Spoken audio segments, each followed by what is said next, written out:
He wants to become a divine being, like free of all human thought. He literally sacrificed his memories and his humanity so he could be free of them and become stronger. How cool would it be if he was to get his memories back, and then someone who's gone for the biggest, what if like the smallest thing like that, the smallest, compared to his mass murder that he's committed, is what just like he feels remorse for. He feels terrible, and like that is what kind of undoes him. Like it's just so much. There's so much there to explore. And again, it could be Genesis, it could be Cloud, it could be Aerith, right from the life stream, delivering him his memories somehow, retrieving them. Hello, everybody, and welcome to the show. My name is Philip. I'm a filmmaker. You may have seen such misadventures of mine as training as a warrior monk at the Shaolin Temple, getting my butt destroyed. Well, that sounds weird. By Shaolin monks. And you may, and you may have seen my other works, such as analyzing FF7 on my gaming channel. So today, however, we have a very special show because we're joined by two of my favorite content creators, Schrodinger's Baby Seal and Sleep Easy, fantastic Final Fantasy creators. I'm going to give you guys a chance to introduce yourselves. Go ahead, starting with Baby Seal. What do you got for us? Hey everybody, Schrodinger's Baby Seal here, but they're just going to call me Clark, which is fine because that's my name, etc. And I think most of you in chat I recognize, and you guys are always such good supporters. I run SEAL Team 7, which is a community-based, community-focused podcast about Final Fantasy 7 lore. And Phil has been a guest a couple of times. Both times he was, really brought all the boys to the yard. And let's see, I also have a exclusive mythology morsels. Yep. On my Patreon, you have access to things that you're not going to find on Wikipedia. You're not going to find with a rudimentary knowledge of mythology that you can find on the internet. I go to actual libraries. I have actual degrees. What? And so if you're interested in that, I'll put a link in chat. And that's kind of, all I feel like talking. Oh, I am paying a professional to translate Traces of Two Paths, which is the new novel about Tifa and Aerith from Final Fantasy VII. So we've been on the cutting edge of those translations, etc. So yeah, that's all for me, I think. If I think of more things, I'll interrupt Sleep Easy's pitch. Yeah, survival of the fittest. That's what I like. All right, Sleep Easy, introduce yourself, man. Hey guys, this is Sleep Easy. I am a content creator on YouTube. I make Final Fantasy VII Theory videos where we sort of look at Final Fantasy VII. We look at not only the original game, but we look at the compilation, and we sort of try and analyze the themes, the stories, and just some of the visual elements of those games and movies and books and all that stuff, and sort of try and look at it through the framework of how Remake ticks as a game, and try and deconstruct maybe through those things where Remake is going to go. I am mainly known for my Structure of 5 video series, which ended last year, which sort of went into the ins and outs of like a lot of the compilation, and am still making videos to this day of Final Fantasy VII Remake. I'm actually working on one right now, which should be coming out sometime next month. I will say that just as an asterisk. I'm never right about these, by the way. Anytime I say it will be out, it never is. So, but I'm thinking that's a broad enough time frame for it to release. But recently just finished a video on Intermission. And I also stream on Twitch as well, where we go over information that is sort of relevant to either Ultimanias, Ultimania Pluses that just came out. I've been covering a lot of that stuff recently, and then just go over some fun stuff, just here and there as far as, that is concerned. So I'm just glad to be here. Just love hanging out with Phil. I'm always on with Clark, and so, yeah, it's good to see everybody in chat. A lot of familiar faces as well. How you guys doing? Anyway, just glad to be here. Absolutely. No, it's a pleasure to have you guys. And for the YouTube side, guys, make sure to subscribe. We're almost at 10K subs. We're so close over on YouTube, so make sure to follow on Twitch. If you want to chat live with us, make sure to subscribe on YouTube. And make sure to check out my main channel, where we just hit 180,000. Again, one of the reasons I wanted to do this insane impromptu thing is I was on Sleep Easy's stream earlier, and Baby Seal was in the chat as well. And you guys just had such awesome ideas, and Sleep Easy was like uncovering, archaeological evidence of FF7 theories and stuff like live in front of us, and it's just so cool. And I love the thoughts you were having. And I mentioned this earlier when we were just chilling on the stream here. What I see a lot, both with my stuff that I've thought of, and you guys, what you've thought of, we'll see just the way the internet works and like the ecosystem of the internet is. You'll get this kind of like backwards trickling system from us smaller creators to like, the awesome max dudes and these like epic big creators of the internet. It's not their fault at all. It's just the way like, information disseminates amongst the internet and comments and everything. And then they'll get our ideas eventually and talk about it, but it's hard for them to know where it came from, right? So it was kind of this phenomenon where I was like, oh man, people are going to be running with Sleep Easy and Baby Seal's ideas as always. I want to make sure you guys hear it from, as I said, the frog's mouth, and you guys hear from him because he gave me an insanely interesting idea that I want to share with you guys.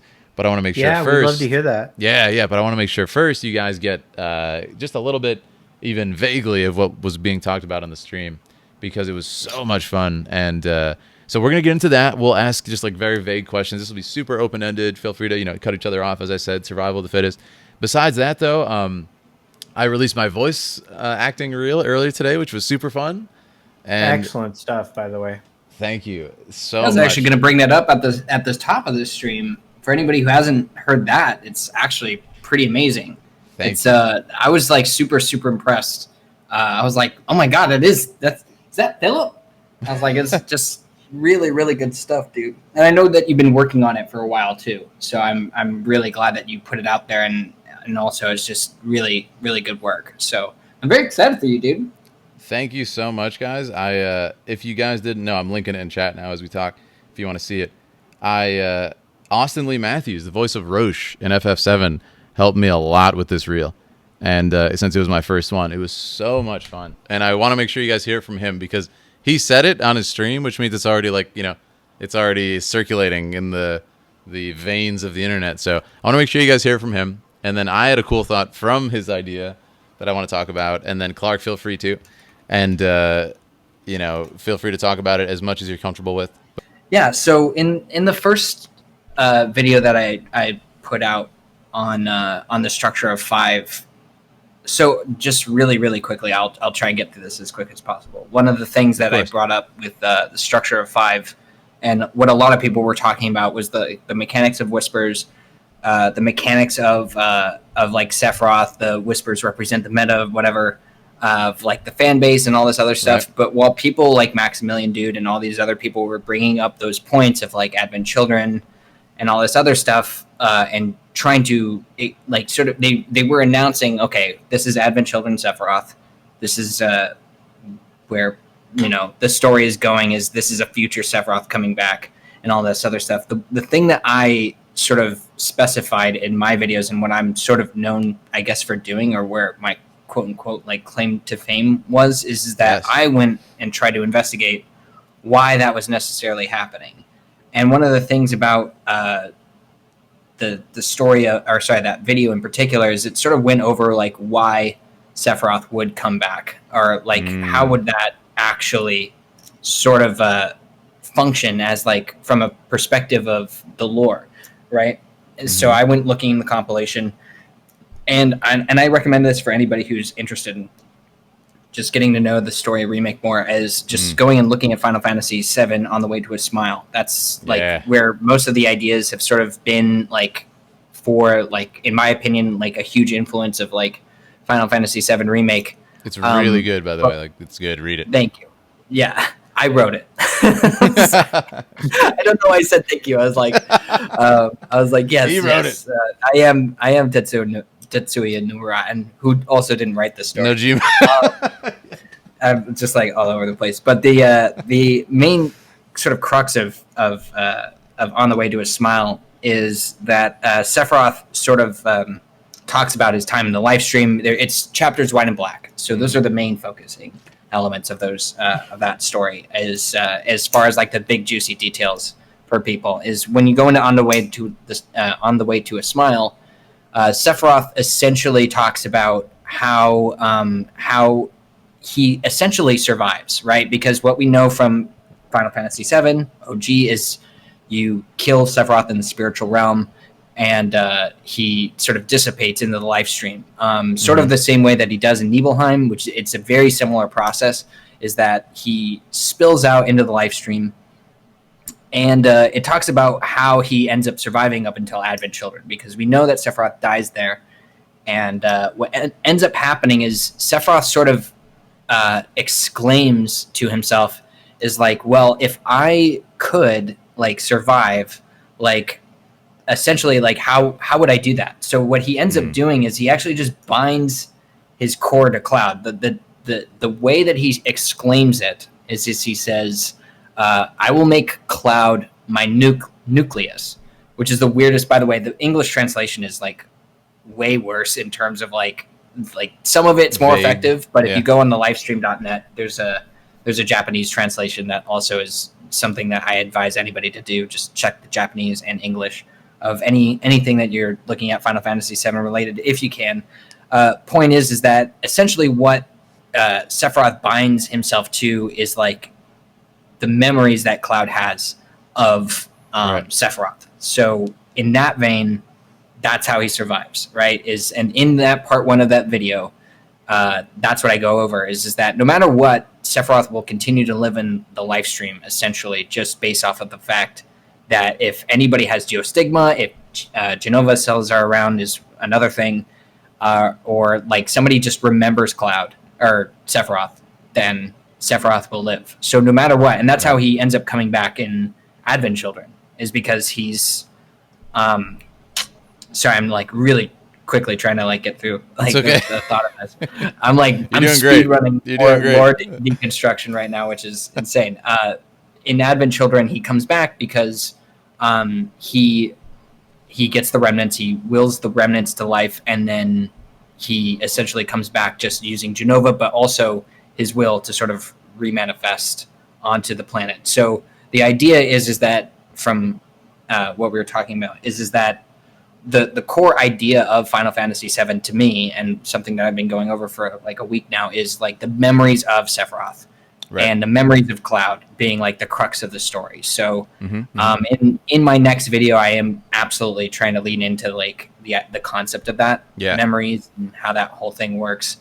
Yeah, and I can chime in here to like help you a little bit, because one of the things that you said very related to this is, which I did not know this, that's why it was so mind-blowing to me, was that you said that Sephiroth says in the live stream, I've read this too, I must, years ago when it came out, I just must have not like, caught this because it was probably the translation, right? The non-official translation, but like Sephiroth said, you said that Sephiroth, when Meteor hit, he like gave up his, he gave his memories of his like childhood and like his days as a warrior before he accepted his new self. He gave that to Meteor, and it like was like sacrificed when Meteor hit and the live stream came out and stuff. And I was like, what a image, what a beautiful concept. And that's what just I thought was so profound, and it gave me an idea of maybe where things go. I think it'd be really cool. I mean, I think that's probably enough setup for that. If you wanted to, I'm very curious. Yeah, that was actually 100%. It's so weird that you even mentioned that, because that was actually like one of the first things that I caught about the game when I read it for the first time, like a year ago, was that these inconsequential memories get put into Meteor, and then I think if it's the same idea, I want to hear what you have to say about it, because I'm really curious to see where you're going with it. Yeah, totally. Also, so I just stumbled through that. So like, no, it's right, and that's why I didn't want to make you just go on like a 90-minute, like, is not knowing what I was gonna say. Like, yeah, exactly. Anything. Like, I want to hear it. So yeah, let me direct you a little bit, and then I'll also say go back and watch his full thing, and as we talk about it too, I'm sure you'll hear more of his thoughts. But like, so what happens is, I instantly started thinking of Berserk when you said that, And I don't know who knows Berserk, but it's a fantastic story, which is, probably never going to be finished. But what happens is one of the villains is he kind of goes through this thing where he has to sacrifice like almost his humanity to gain power and everything. And though it's a little bit different from that, there's just this visual that's so beautiful. And I actually said this in your chat earlier. It's like, man, I really hope we see the visual. Like, to get a Sephiroth POV, kind of like, you would in like a book chapter, would be so mind-blowing of him kind of like in the live stream, much like the, live stream black, live stream white situation. To see him like get the knowledge of the live stream, hear the cries of the planet. What is he feeling when he does that? Like, what a beautiful human moment, ironically, to say, I'm going to give my memories of my like lesser self to this, to be destroyed with meteor so I can become like a divine being or something.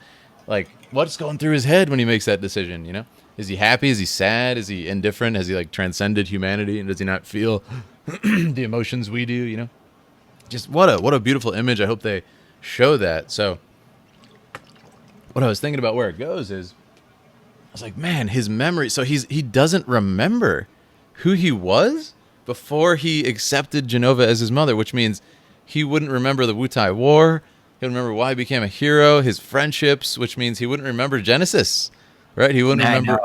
As soon as I read that was what Clark said. He was like, oh, he forgot, or one of my stream comments was like, oh, he forgot Genesis. I was like, yeah, no, tragic. That's what I'm saying, right? I was like, oh my God. But it made me think, man, the possibilities for like character moments of where this goes is, what if, at the end, and this could be even what you guys were talking about with Audrey, right?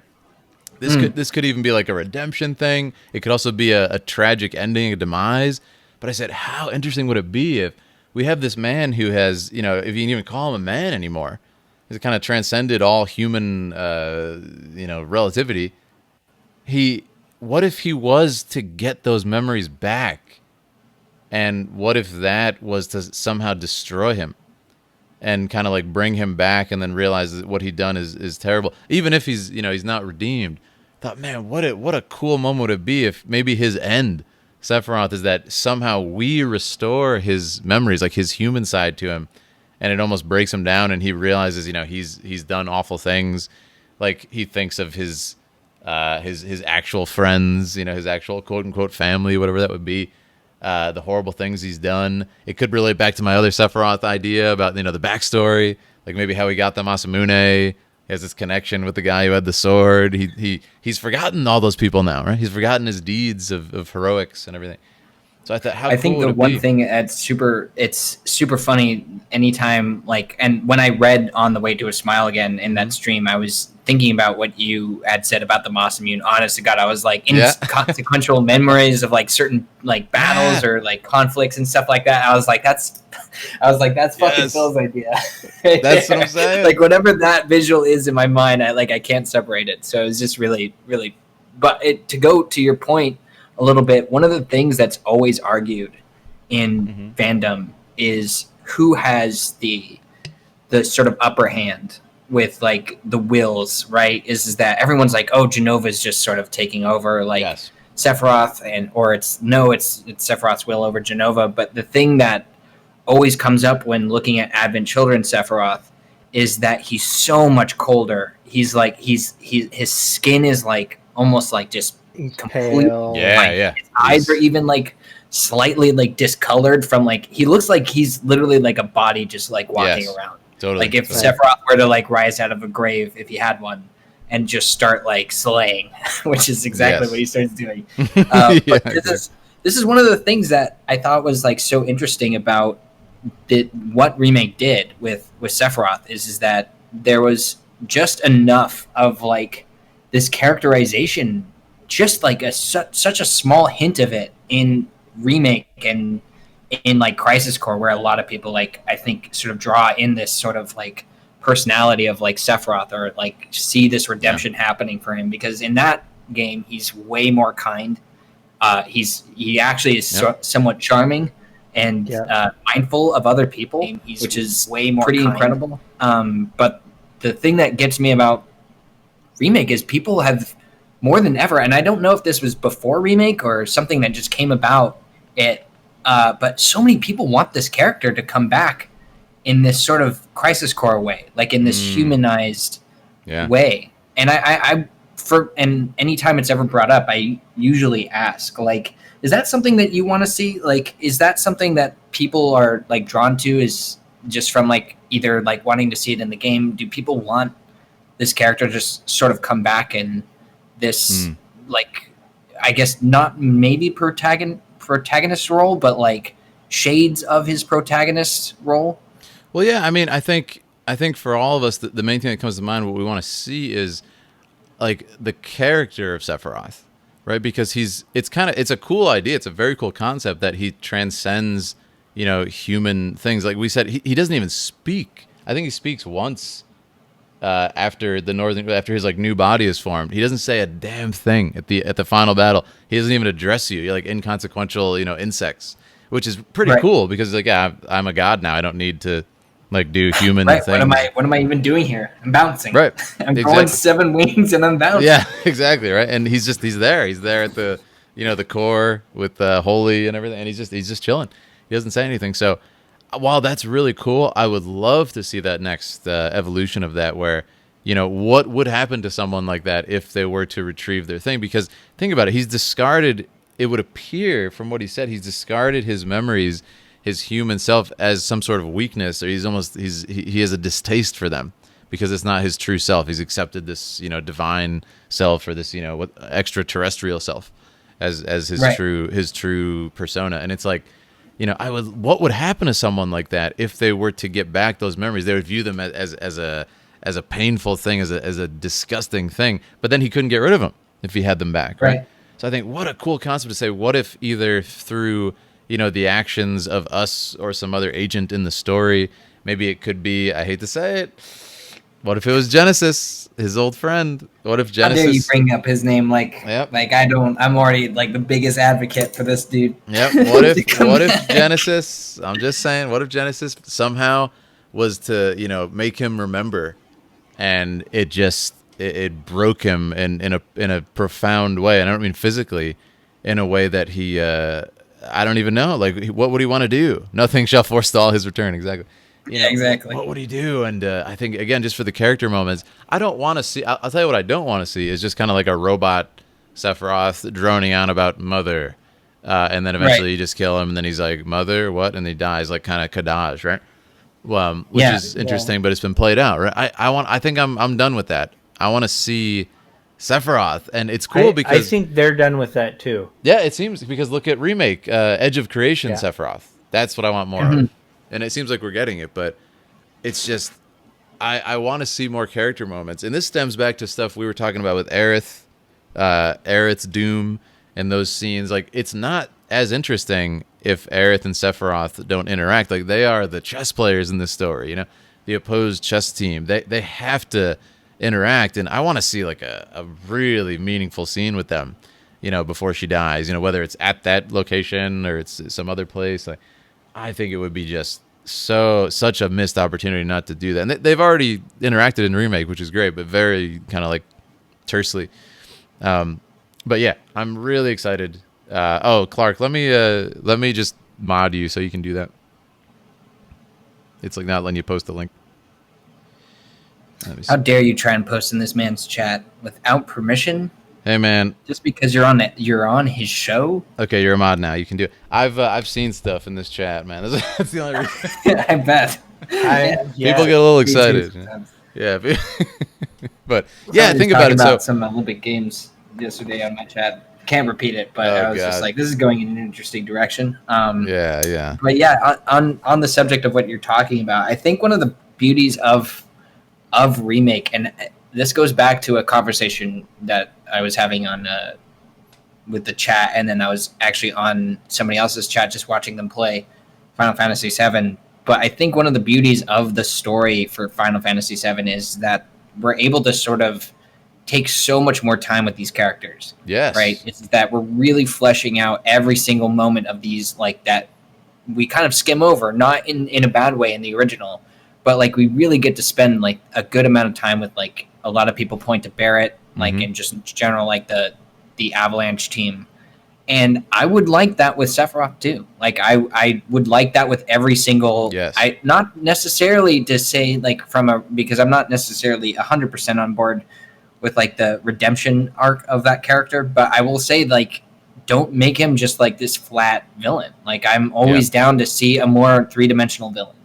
And if there is some hints of tragedy in there, because Sephiroth's story is pretty tragic, and I pointed this out in other moments, but like one of the things that's sort of key to like Final Fantasy VII stories is that most of the characters are sort of orphaned, have lost a parent, or were raised by somebody else, you know? Yes. Right? So, and Sephiroth, I think the thing that really like as like the tragedy angle of that hero is that he never knew who he was. He always thought he was special, but he always kind of was separated because of it. And then when he learns the truth about who his mother is, he literally just, his mind breaks in two. He literally just goes crazy. And they say it in like, even the lore, like books for it, like the Ultimanias, they say that he just literally lost his mind through like learning this thing, and then he attaches himself, like you've been saying, to like this construct of like just wanting to like really like dismantle things or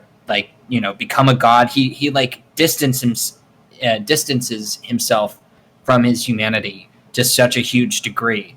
And for me, the way that it almost looks like is it's like Sephiroth just becomes like a reflection of himself. He's no longer Sephiroth at that point, where it's like you're just looking at him and he's sort of whatever you want him to be. And he was sort of like that when he was just a human being. But when he gets to this alien-like form, the sort of doubling of JENOVA is that she copies other people.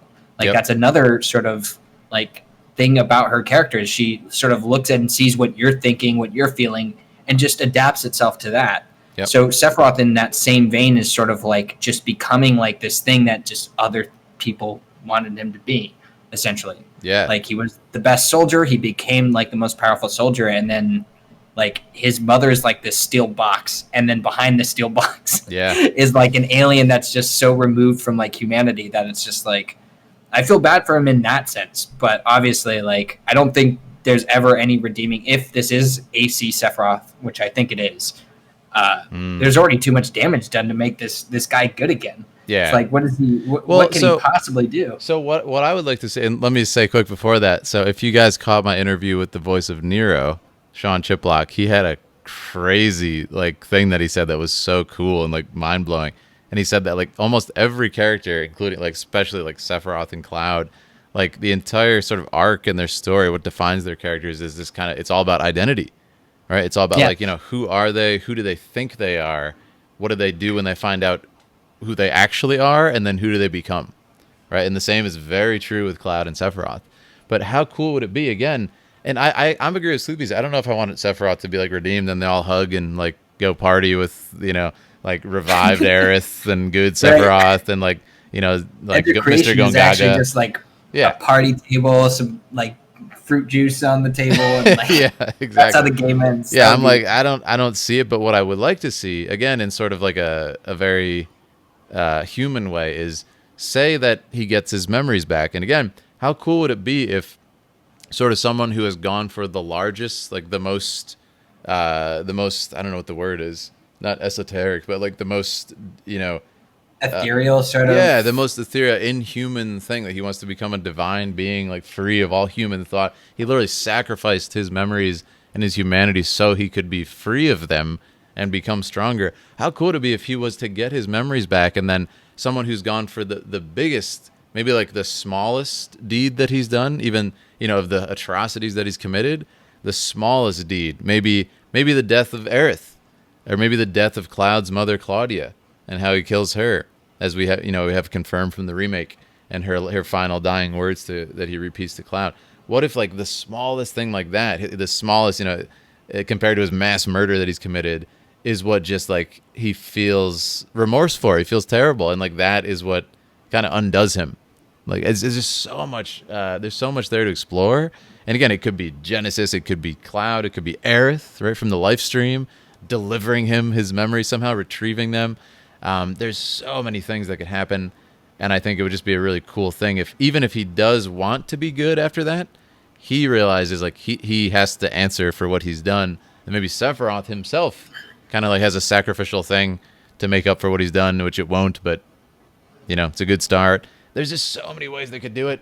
He could also still just be evil, and it kind of destroys him, right? Like that knowledge distracts him, destroys him, drives him insane again because he doesn't want those weak memories, you know. But yeah, there's so much they can do with it, and all these things are popping up from what you were saying on stream. So Exactly. So, what do you Okay, think, Clark? What do you think about to this? chime in on this, Yeah, please, dude. so the article I posted, by the way, in the links, is something that so my personal feelings on whether Sephiroth should get a redemption is I don't see it being executed particularly well. Mm-hmm. So I think that depth to his character, etc., are necessary to give him context, and ultimately make him a better villain. Yeah, agreed. So, and I've said that a few times on stream, and so what will happen is a lot of people will cite that article and say, "Hey, have you read this?" or "Hey, have you looked at this?" And then this article has been particularly cited, generally with no credit, by Screen Rant, Game Rant, What? several Final Fantasy Peasant. No, Here's not the the Pez. thing. So I wrote that Stop. article.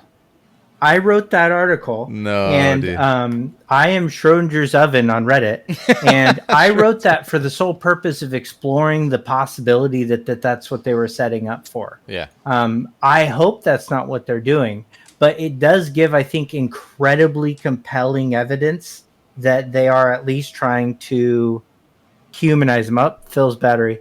It's okay. They're trying to humanize Sephiroth. And Yeah. why I think it's very important to humanize Sephiroth is because one of the most important themes of Final Fantasy VII is how characters respond to grief, how they respond to being an orphan, Yeah. how they make their own family. Because, you know, as tragic as Sephiroth's backstory is, Sephiroth essentially furthered the suffering by making Cloud an orphan. Yep. And how did Cloud respond? Cloud responded by making a family of his own and deciding to try and save the world. Yeah. So, and that's a difference. So that's a core message I love of that, man. Final Fantasy VII. Love that. Yeah. So I think that they can, what they can do is they can make Sephiroth's villainy more, I think, I don't want to say relatable, but yeah, I agree though. Yeah, relatable because I think it's more, more realistic and honestly more villainous, because as it stands, like if you really just like, you can look at the Ultimanias and say, hey, Sephiroth takes control, he's the bad guy. But before then, he went from being, in every characterization, he went from being like just kind of a sad, lonely dude with a couple of friends that was kind of downright like tender to Zack, to an absolute psychopath that all of a sudden had goals that were mysteriously aligned with an alien entity, which Sephiroth would have no context to want. Like, he literally went from being like a semi-decent person to an alien, but somehow he's in control. And I agree he's in control. I'm not trying to argue all the people that are going to throw Ultimania quotes at me till the day is long. I don't give a shit about you. I don't know. It doesn't matter. It doesn't matter to me. That's not the point. The point is that his characterization is that he's now this bizarre, like, emotionless alien, and that is not a villain. That's a force of nature. That's just saying that you are now fighting this thing that is just trying to survive. Yeah. Well, so that's JENOVA's the ending. Not a villain. He doesn't talk. Yeah, like we said. Yeah, nature's not a villain. JENOVA isn't evil. Like, and I know that's a morally reprehensible thing for me to say because JENOVA killed Aerith, and that's, you know, how dare she? They're mortal enemies. And the ancients. JENOVA just survives by doing that. It's a force of nature. How dare it? Okay. Yeah. Let's just get that straight. That is a force of nature that you're talking about. That was Yeah. one of the creepiest things about one of the Ultimanias is actually in the remake Ultimania. They say in JENOVA's description, it's like she looks to have like a woman, like a female body, but like her like form is obscured or like Ooh. are taking on like something about it's like the thing, right? They're like, Yeah. but Right. this is masking like something underneath, and then they're just Right. like she's an extraterrestrial from space, period. And it's just like, okay, so like that's like confusing and scary and a lot. You know what? Out of all of this stuff, I just want JENOVA. I want to see scarier JENOVA, and then I want to see like Sephiroth, maybe. And Tiger Chick, you mentioned that a lot of people didn't get to experience Yeah. Crisis Core, and I agree. There's a lot of people who haven't been able to play the compilation, but like I would love to see flashbacks of Sephiroth actually being, like you said, like with your your theory or your story element that you thought you would want to see included with the Godo and Sephiroth. Like I think that things like that could humanize him just to a point where we understood who he was, and then just from that angle would be interesting. Yes. And then for future Sephiroth, I want just more safer Sephiroth, Bizarro, Totally. Sephiroth remixes, and all that other stuff. Well, no, I love what you said, and I would love to see. I had this thought earlier during your stream too. Must have been the cool, mysterious music you had going there. But what I think from Delta, I'll send you that, by the way. please, yeah, Delta Rune. Right? But I was like, man, how cool would it be if? Because now they have more room to do everything. Like, because I hope we get the JENOVA backstory with the Cetra and everything, and how she like whatever personification or like illusion that she is in that scenario, right, to deceive them. But then I want to see like when we finish JENOVA, the penultimate fight before you fight Sephiroth down in the crater. How cool would it be if you have this like you see the truth of her like in the final battle, which I guess you kind of do in the original game. But if they were to have that JENOVA tries to speak to you and deceive you, or in the same way she did with the ancients, and then it's kind of like Cloud and the gang like overcome that, as opposed to being fooled by this parasitic life force and everything. I think it'd be really cool. Maybe we hear the same voice she tried to use against the ancients, and they could show us that in a flashback. So like we're familiar with that voice, like, oh no, like it's trying to speak to us now. And then I think it'd be cool. They could really give a sort of bookend to it if they do that. So I definitely think just like the way that you phrase that is really sort of perfect in the sense that like I think there has been sort of like this want from me personally, just having like gone through like the Ultimanias, is really like sort of get a better understanding of like what happened back then, but also experience the way that they talk about her in just the original game, for instance. yeah, Just as this like she sounds terrifying, and I just want to have that, like, to bring it full circle, but like I want to have that like horror game experience of like what this character was sort of like in this really terrifying way. And I would love them to actually utilize that sort of like tone, just to because they do a pretty good job like sort of setting up her mystery in part 1. I would love to see it more. Like we have a boat ride that's probably going to be terrifying. Yeah, like that would be a really good place to start. Give us those Resident Evil angles, baby. Give us the fixed camera. Get those angles, baby. Those Resident Evils. Oh, that's so funny. No, I agree completely, man. Like imagine the stuff they can do in all those scenes. But how cool would it be if? Oh, I just had an idea too. You haven't played FF6, right? But there's please go for it. Don't even worry about it. There's a scene. It's a minor spoiler, but it's like there's a scene where you play as General Leo. He's like a super cool character. You play as General Leo to like increase the impact of his death. You play as him for like 10 minutes, and then Kefka murders him. And that's crazy. That's awful. So sad. Like that's so mean. How cool? Yeah. And everybody was just like, "Oh no, General Leo." How cool would it be if in the remake we get this flashback to like the Cetra ancient time? And I'm fine, me, I'm fine with like a 20-minute short film or whatever. But how cool would it be if, to increase the immersion, you were to play as General Leo, and he, the equivalent of General Leo for the Cetra, and then they like die. You try to fight JENOVA, you try to resist. It's like the last living Cetra, apparently. There's got to be one surviving somewhere, and JENOVA just like snuffs him out. and then he seals it, whatever. Seals JENOVA. I think that would be super cool, and you could see that. General Leo is Android 16. Gohan, fight for the life I love. Yes. We actually got to experience the sealing of JENOVA. I think as far as like fan like only service, like that would be the thing that I'd ask for. Like I would only want that. Yeah. Just all of the summons coming in and doing all their thing, like sealing her in the northern. Can you imagine? Yeah, because we saw Shiva, we saw Bahamut in Leviathan, right, in the Shinra projection. Like, can you imagine that scene? Please, and we please know, like, yeah, dude. We know you are anyway. Just nod your head silently behind your computer screen and get the job done. No, they will show us that, like, Shiva, sealing or freezing that area. It has to be shown. It's too cool. That's been my headcanon since day one. That's why JENOVA looks the way that she does. That's a great idea. Is because of So I did want to just pop off real quick. Of course. So when I say force of nature, I just want you to know that I know what I'm saying. So the nature is just in the broadest sense, like the natural, physical, material world or universe. It can refer to a phenomenon of the physical world. So when I say force of nature, I mean force of nature. Yeah. A force of nature is innately amoral.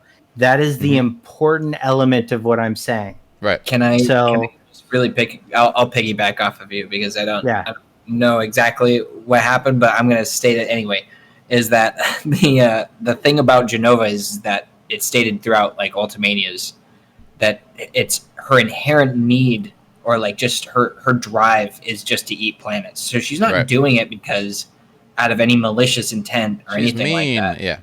She is literally just operating off of base instincts. That's sort of what makes her terrifying. And then the same thing about the planet too, right? Because the whole the weapons aren't necessarily operating under any sort of logic. They're just like, we're a threat. Let me eliminate. They're like white blood cells. Like they just are like, okay, anything that sort of looks at me funny, I'm going to come after it. And that's going to be it. It's just and that doesn't regard humanity or anything like that. It's just like completely without any sort of moral compass, what it's trying to do. That's what's so fascinating to me about what I was saying earlier and from what you were saying on stream, like how sad is it and how interesting and how tragic is it that like this person who really is like a young man, dude. Sephiroth is what, like 25 or 30 when he learns about this shit? Like, can you imagine that?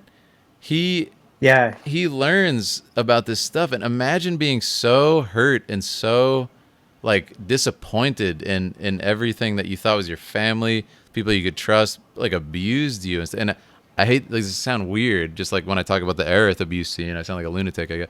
But like, I really hope they lean into to show why he loses his mind, like how much they took advantage of him and abused him, like whether it's in the womb or otherwise, and like deceived him and stuff, because he has to have a total dismissal of trust for like everybody essentially. But imagine like how sad it is for someone to say, like, and this is why I talk about Griffith from Berserk, because it's quite similar, I think, and I hope they play it like this, like for him to say like I don't know anymore, nothing matters to me anymore, like there's this inhuman power that's like beckoning to me to give myself to her. It's like, maybe it'll be better if I do that. Like I don't want to have to think about the pain anymore. I don't want to have to think about my past and everything. And that's why I think it's so interesting that he gives his memories to the meteor. Like, and again, to show the humanity of that, it's so sad, it's so tragic. And if they talk about it as such an inconsequential thing to him too. It's like he didn't care about it at all. Like he was just like, fuck it. Well, what I'm saying. And so, and I will admit that that's actually one of my issues is that he's seemingly too old and well put together structurally to have that kind of break from an existential crisis. Yeah, he's like a philosopher in Crisis Core. Yeah, he's so even. It's why it really puts the impetus on. Well, it wouldn't have been enough, but there's also this malignant like force named Genesis that pushes him over the edge. No, there's also No, Yeah. no, there's also just the fact that the one of the functions of JENOVA is that it's deceptive. In The Kids Are All Right, for instance, it talks about how Hojo was probably very early affected by the machinations of JENOVA.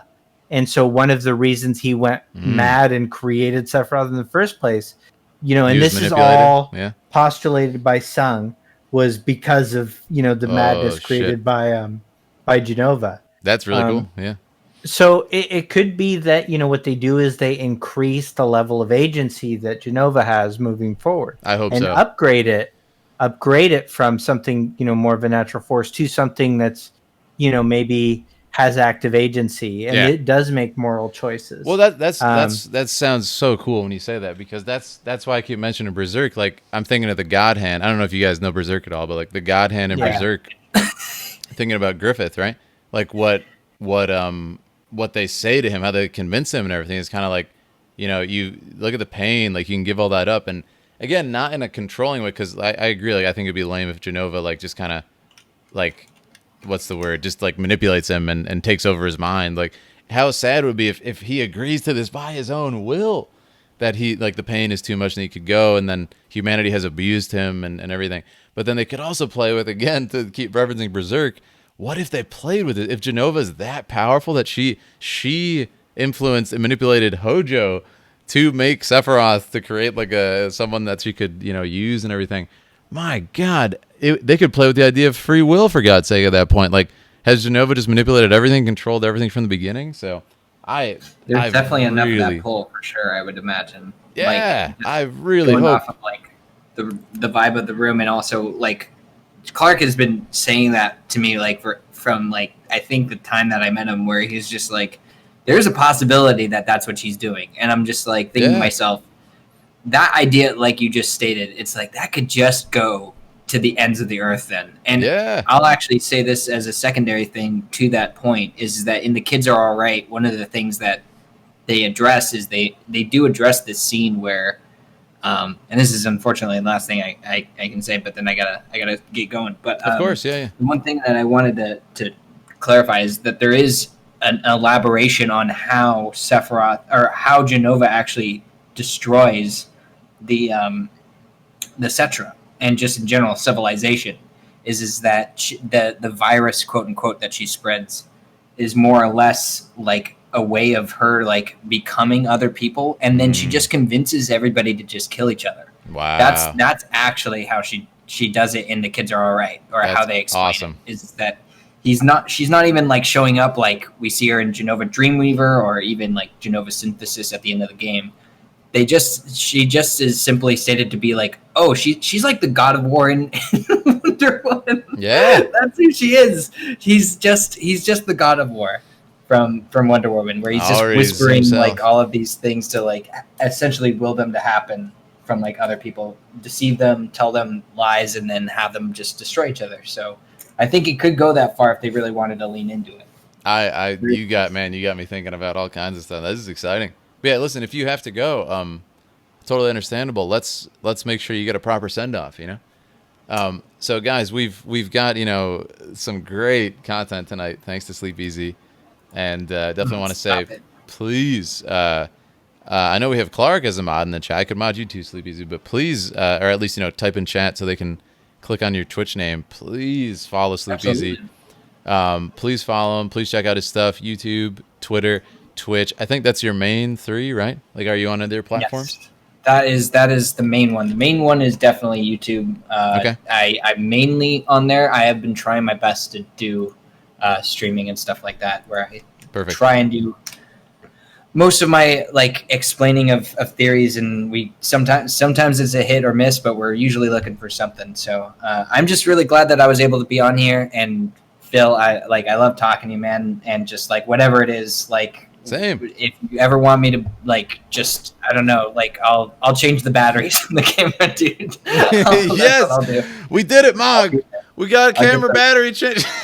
That's right. I got the strap and everything. I'm ready. I got my Barrett loops and everything, and I'll be there. But I just I always have a blast talking to you, playing Smash, whatever. And obviously Clark, like huge, love talking to you too. I do it almost every day. Can't get sick Yes. by there to you. So thank you just for having me on. This is fantastic. Amazing. Later, Dude, bro. It's a pleasure. Please come back. Yeah, we'll do it again. Sorry again, this was super last minute, but I had to let you guys hear it from the man himself. Have a great night. We'll get you back on the show another time, and thank you for just sharing your awesome content with us.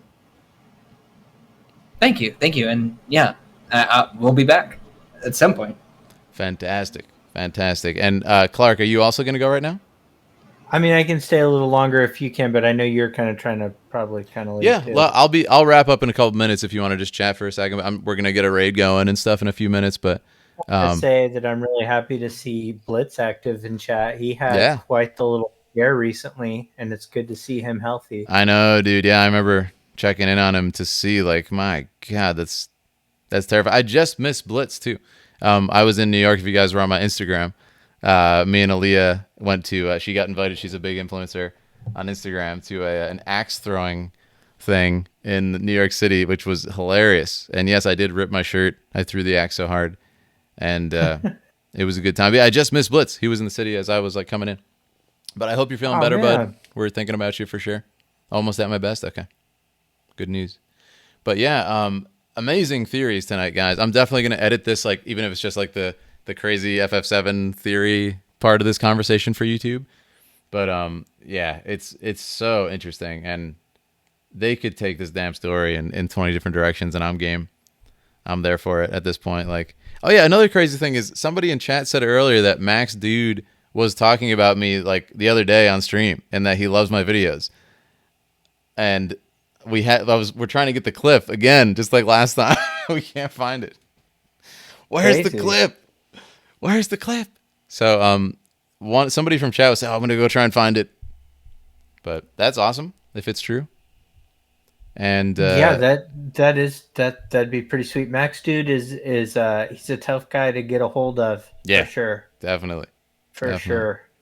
Well, I mean, so on the topic too, like I of the Sephiroth complexity thing. Yes. I do just want to say, wrapping up, that I've talked this to death because I just had that episode with Audrey on the same subject, but yes, which you guys should check out. I couldn't say everything that I wanted to say because Audrey was there, and she has her opinions on the subject, but yeah, dude, go for it. Tell us what you're thinking. This is, personally, I think that what we're really gonna see is we're gonna see Sephiroth become an actual villain. Yes. And I don't want to say that he was done poorly in the OG. I think he was done in the context of the OG. He was exactly what he needed to represent. Like, their ability to tell stories was limited by the technology, and they did an unbelievable job within the context of that. But he wasn't a real villain.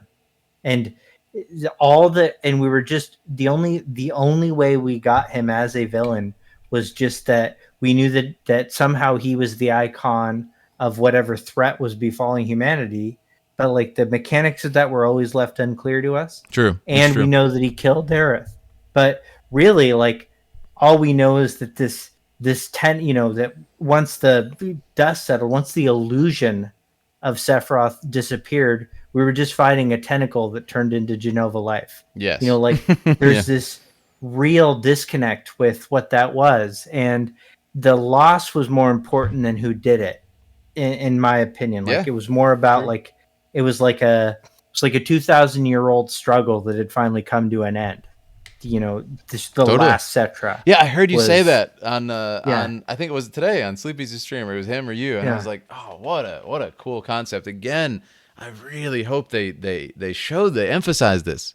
It's not just kind of something you infer from like looking at the lore and stuff, because I think that's why Aerith's death is so important.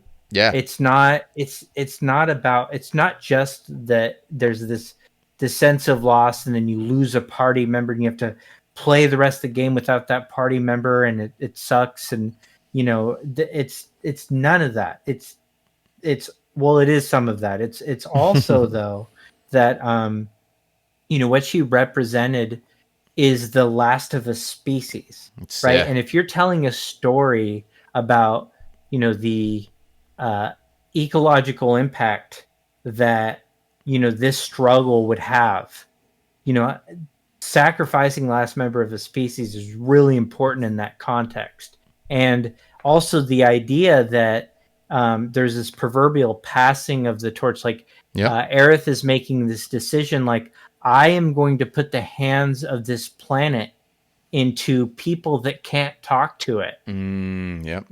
And that's that. And she made a choice based on her faith in the characters. I love that.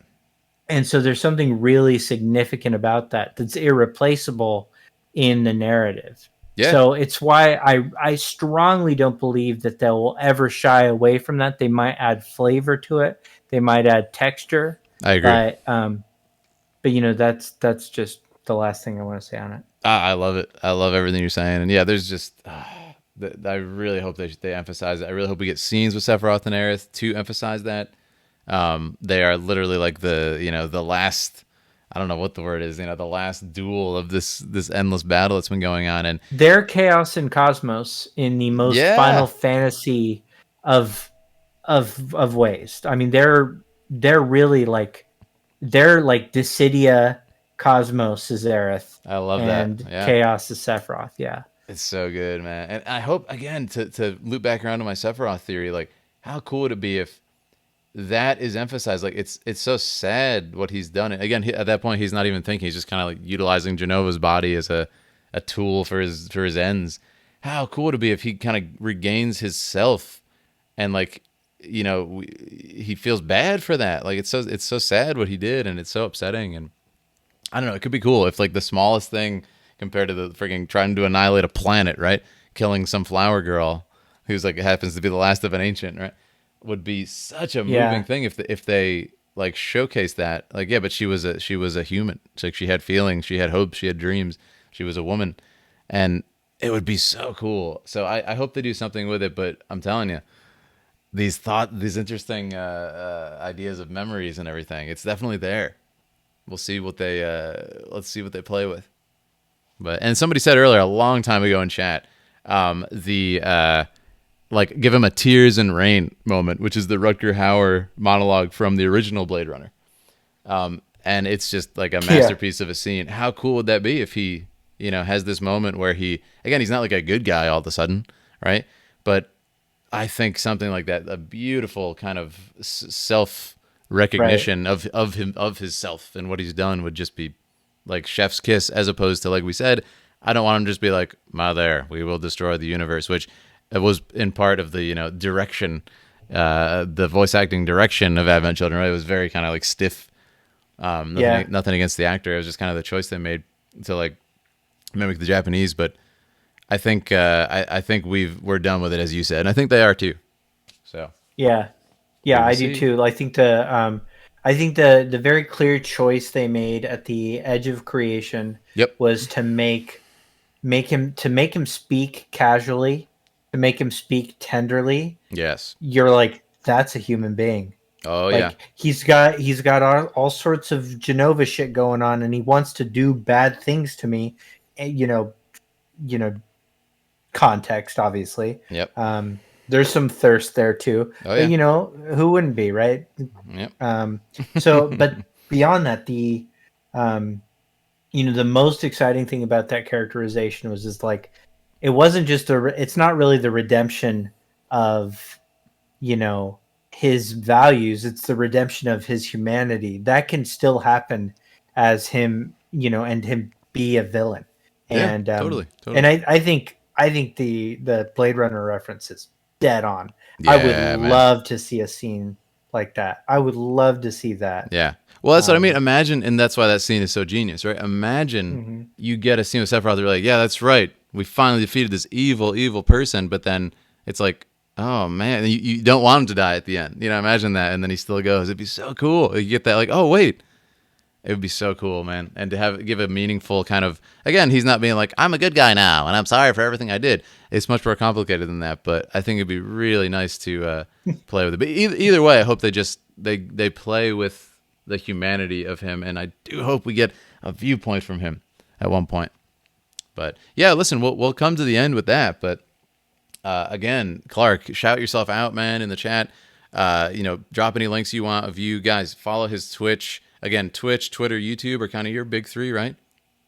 Yeah, and Patreon, because I have that's to, right. I have to write all these goddamn. It's so cool. Yeah, my last mythology morsel on Ifrit was about 1/4 the length of the one that I've got coming out in a couple of days. Oh my god, I'm so excited. Yeah, I love that stuff too, as you know. So please, guys, check them out. So many, and like I said, the only reason I did this tonight was I'm hearing these amazing thoughts. I want to make sure you guys hear it from the people that thought of it, not just kind of like filtered through like whatever YouTube comment, got to another creator and stuff. Maybe we're some big YouTuber that pretends they don't know any of us will all of a sudden say it as if it's their own idea. Yeah, that's never happened. Right, exactly.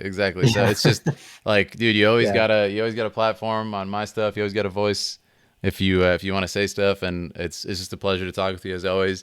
So man. Yeah, with that we will say goodnight, but I am going to send you over, guys, to a very, very important friend of ours. And before I do that, man. I'm gonna shout out my YouTube and my Twitter, because if you haven't seen my voice reel and you want to see me in Final Fantasy one day, now is the time to shape your stories, as Oren would say. So check it out. It's on Twitter as the pinned tweet, and it is on my YouTube channel there as the first new video. But check it out. And with that, we're gonna raid the guy who helped me out with my voice reel, Austin Lee Matthews, who is he's streaming right now, and he is just so incredibly kind and helpful. He's the best. Like, has been championing me and stuff. It's just absolutely like mind blowing how beautiful he's been with helping me and encouraging me and stuff. So he's just a genuinely beautiful person, and yes, please check out Megaton Girl. I want nothing more than Megaton Girl to succeed. So fantastic project of his. He's probably talking about it now on stream, and show him some love. Let's get a raid message as we go in here, and it's just gonna be Philosopher's Raid, and we're gonna say, let's see, if you got the Cowards Die First, put it. And I just want to say thank you so much for the help with my voice. And that's the voice of Roche, guys. That's the voice of Roche. Copy that raid message over. Let's get in there. Let's show some gratitude. He's been on the show. He's going to be on again soon to, again, thank him again for the voice reel and celebrate FF7. So let's get in there and show some support for a fantastic creator who definitely needs more eyes on his content. And I want to thank you all for a great show. Thank Clark and Sleep Easy again. Check out their stuff if you haven't. Guys, make sure to subscribe. We're almost at 10K subs. We're so close over on YouTube, so make sure to follow on Twitch. If you want to chat live with us, make sure to subscribe on YouTube. And make sure to check out my main channel, where we just hit 180,000 subscribers, and I'll be announcing this tomorrow more, but celebrating over 1 million views on the Shaolin documentary on YouTube. So thank you. Yes, right on, dude. Hell yeah. Anyways, we're raiding. Have a good night, friends.